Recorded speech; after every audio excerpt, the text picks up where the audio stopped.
inflation, shortages, buying early, hoarding.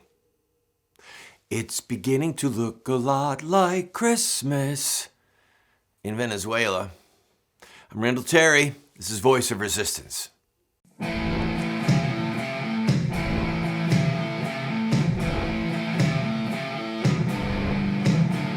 Those who forsake the law praise the wicked.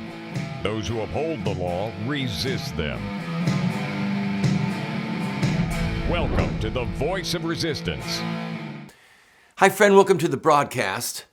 We are in what I believe are the beginning stages of an economic downturn in our country that will rival and probably surpass what we endured in the Jimmy Carter years. For those of you who were alive back then or who've studied that, we had double-digit inflation, we had double-digit interest rates. Things were bad. I want to, again, remind everyone that there is a God in heaven who says you will gather little or you will plant little but reap much. You will gather only to put stuff in bags with holes in it.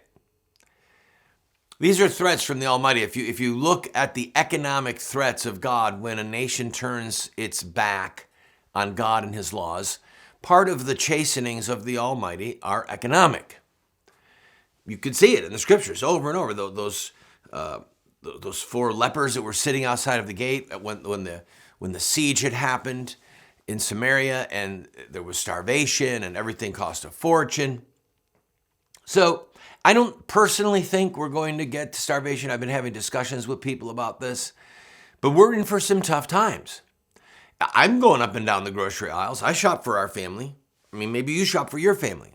You've seen it, right? I went to buy some popcorn chicken for one of our boys the other day who's sick, and that's what he wanted to eat. $0. It had a little blue tag. Said, sorry for the inconvenience. I got someone on staff. He waved it and he said, oh, wow, hold on. And he said, this thing has been ordered 8 times and we've gotten 0 in the last 8 orders. So, I mean, that's just one anecdotal story. But the problem is when you have all these anecdotal stories piling up and then you see the price of gas at an 8-year high, and then you have this moron and his idiotic associates in the White House and controlling the White House. One of the staff or one of the president's spokespeople was asked the other day, what are you going to do about creating more oil or more oil production? That was a journalist who asked. And the cackling laugh was, we don't control OPEC. What? OPEC? This isn't about OPEC. This is about Biden shutting off the supply that we had in America. At the end of the Trump presidency, we were energy independent for the first time in 70 years.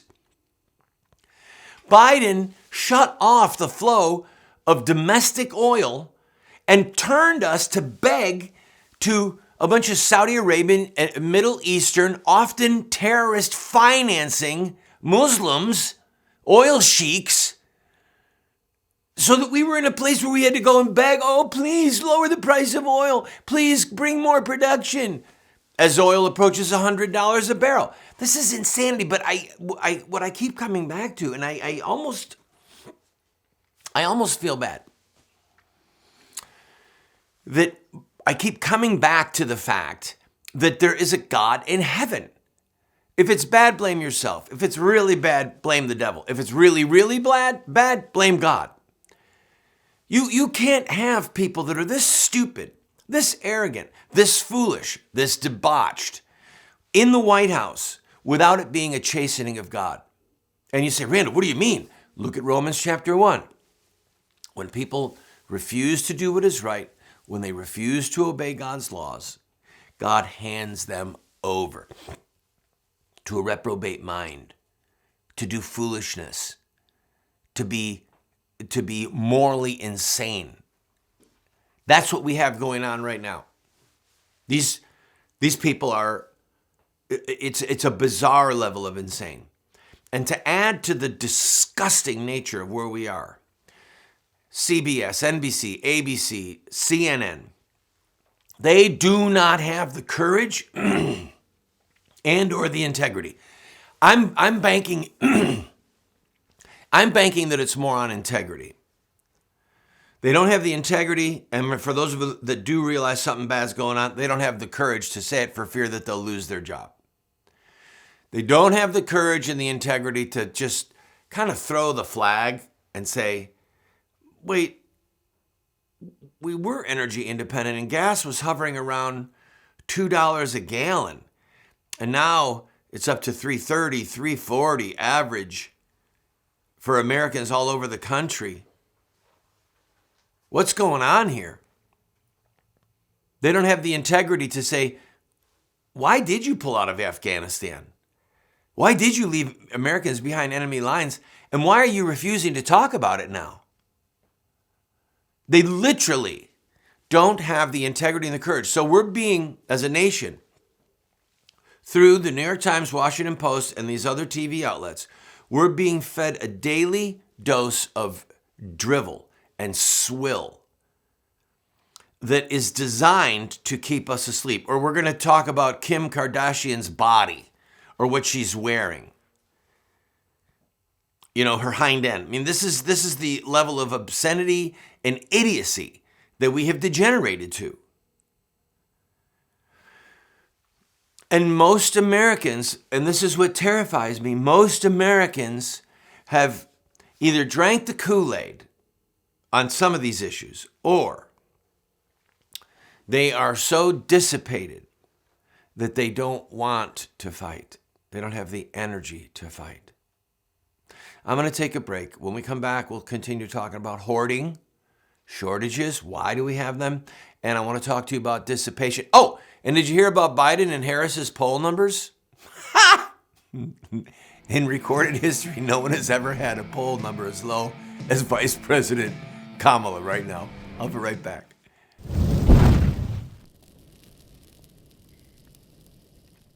Welcome back, friend. 28%. That is Vice President Harris's approval rating according to the USA Today. I'm sure that in other polls it's lower. Biden's is at 38, which is very low for a president.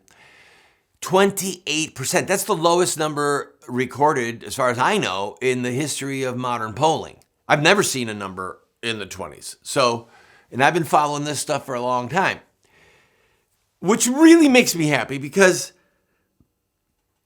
Biden is probably not going to finish his first term. The cognitive issues that are going on right now, it's becoming glaring. He's not all there. They can keep him propped up like a weekend at Bernie's for just so long. You know, a weekend at Bernie's was a weekend. It wasn't 4 years. Biden is in trouble mentally. So if Harris takes the White House, her numbers are going to tank. She's just a cackling, nasty person. But if she doesn't become president during this first term, Biden finishes the term, he's not going to run again. She will be in a position to try and win the Democrat primary. Other Democrats will recognize her vulnerability. She probably will have some moderate Democrat run against her, or another left-wing Democrat who thinks that they're more suited to be president. Elizabeth Warren, Amy Klobuchar, maybe someone a moderate like Joe Manchin from West Virginia. Joe Manchin is getting really high name recognition right now. He's pro-life. There would be a lot of independent, even Republican voters that if former President Trump did not get the Republican nomination, I'm getting way ahead of myself. Am I getting way ahead of myself? I feel like I'm going crazy just thinking about 2024. I'm sorry. Let's back it up. In any event, the fact that Harris is doing so badly in the polls is a wonderful thing. Joe Biden put her in charge of the border. She's been there once, the southern border. She's been there once. We have a crisis on our southern border. They're doing nothing to protect us, to guard our border. Nothing. They're barely doing catch and release anymore. And now they're talking about giving all these people $450,000 each. Have you heard about this? People that were detained or separated from family members during the President Trump administration. Our government is talking about giving them a settlement. of $450,000 each. You want to talk about good, normal, holy, righteous, just people wanting to riot. I mean, I don't want to riot. I don't want to burn anything down. But I feel this level of rage going up inside of me. Wait a minute. You mean to tell me there's someone who broke our laws and came here illegally and got hung up in the legal system because they broke our laws? You want to give them our tax money? You want to make them a half a millionaire?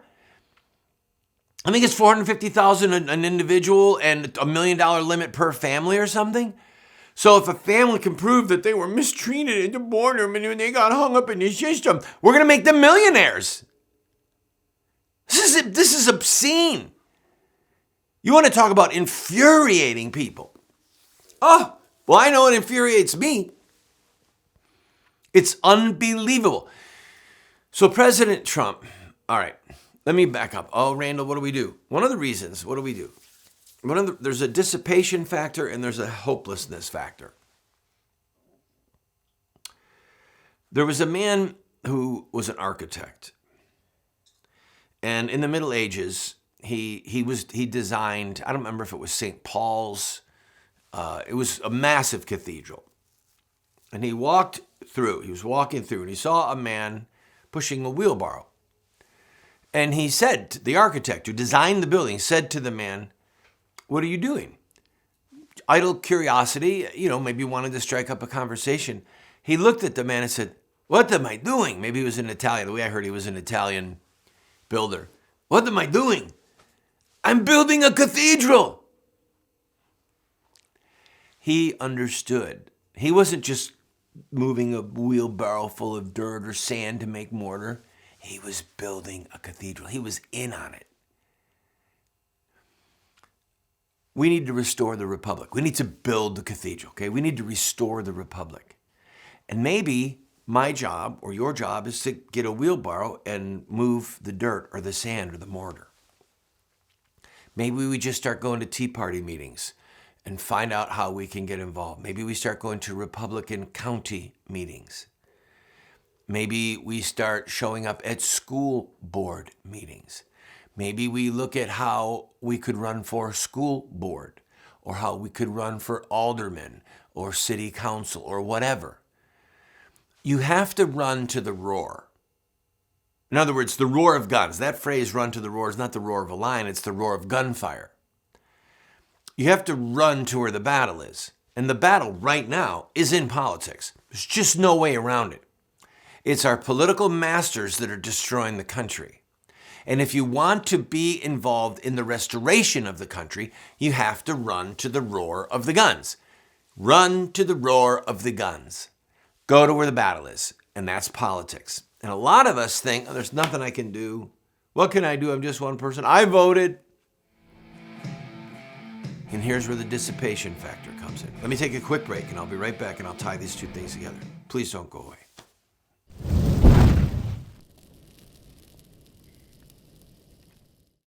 Welcome back, friend. Dissipation, frustration. So we see what's going on in the country and we think, what can I do? I'm just one person. And that feeling of hopelessness is exacerbated by the dissipation of our energy through entertainment and amusement. That's not the only thing. It can be sin, can be depression, can be abuse of substances. But do you understand that the word amusement, do you know what it means? It's a Greek word. A means no, and muse means think. No think. Bred in circuses. Amusement is designed to keep people from thinking big thoughts, pondering what's going on, thinking about how we get out of it. That's what amusement is designed to do. There's a time for recreation. Yes, to recreate. There's a time where we need to rest. 6 days labor, seventh day rest. In the scriptures, they had 3 major feasts for Jewish holidays where they were required to go build a tent and party. Party on, Zion. That's what they were literally ordered to do because they needed a time of refreshment. So recreation is not the same as amusement. where we're just constantly dissipated, where our brain is drained of its creativity, of its passion, of its will to fight. So one of the things that you and I can do is we can regulate how much time we spend in front of the television or our devices. We can up the amount of time that we're reading the scriptures or reading history, and we can attend meetings or events that matter.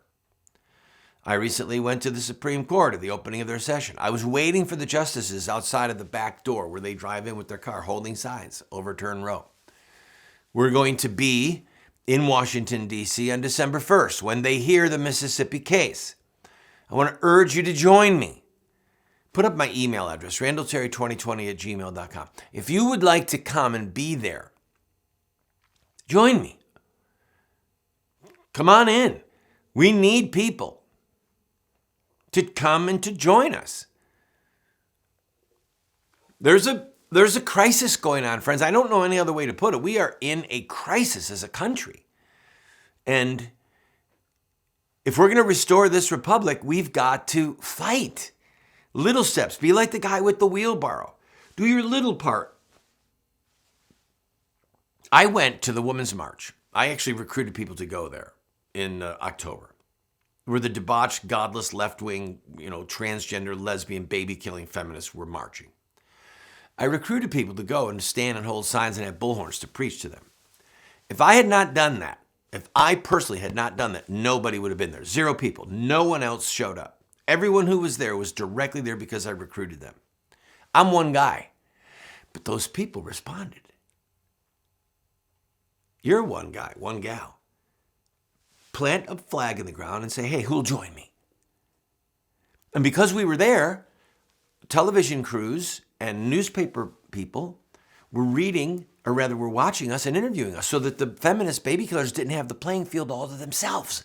And that was the whole point, to push back, to stand, to fight. The momentum is with us now, but we've got to pursue the enemy. We've got to fight.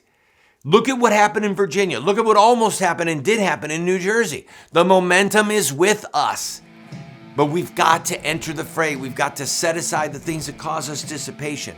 I've got to take a break. Don't go away. I'll be right back.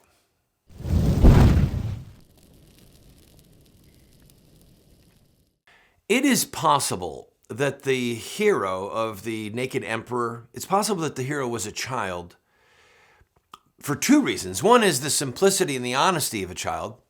Mommy, the emperor is naked. Why doesn't the emperor have any clothes on? And it's possible because no one's going to jump on a kid. In other words, if one of the high-level officials said, the emperor has emerged with no clothing, they would have turned on him like a rabid dog. You don't have good taste. How can you not see this is so glaring? Of course he's wearing clothing. So the nonsense about transgenderism, and it's more than nonsense, it's both wickedness and tragedy wrapped into one. I, like many of you, have met people that are in a crisis of sexual identity, whether they're struggling with sexual sins, homosexuality, lesbianism, or whether they're a woman who wishes that they were a man or a man that wishes they were a woman. Most of us have met these people. I've met more than one, and I've spoken to more than one. And I always come away sad, grieved, praying for that person. Oh, God, have mercy. I cannot imagine the torment of soul that some of these people go through. So I don't want to be cruel to individuals who are struggling, who have a crisis of unthinkable proportions going on inside their soul, who have a human crisis that is directly related at some level or another to the fall of Adam and Eve. All of us have sins. All of us have temptations. Some of our sins and temptations seem more normal, or they're more predictable, or they're more common, okay? The transgender thing, that's a far outlier. But nevertheless, it's not true. So the Harry Potter author, J.K. Rowling, I believe her name is, many of you don't like Harry Potter, and I understand why. especially all the incantations and stuff. But nevertheless, this woman is a multi-millionaire, one of the richest people in the world. She has been browbeaten, castigated.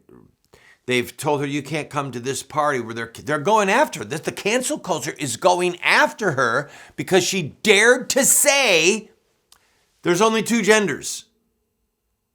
That was her crime. Her crime was, she said, the emperor is naked. And she's a part of the court. She's an adult. She's a superstar. You're not allowed to say that. If you're a superstar, once the superstar elite of the New York Times and Hollywood have declared that transgenderism is real, and if you're against it, you are the problem. Once they have decreed that, you have to step and fetch. You have to stay in line. You have to be a part of the courtiers who are watching the emperor come down buck naked and pretend he's wearing clothes. You have to pretend that this is normal, that there's a right for a young boy to put on a dress and go into a bathroom pretending he's a girl. We won't talk about the fact that he raped two different girls. I'm out of time. I will be back on Thursday. Please go to our website, randallterry.com. Contribute to us. Order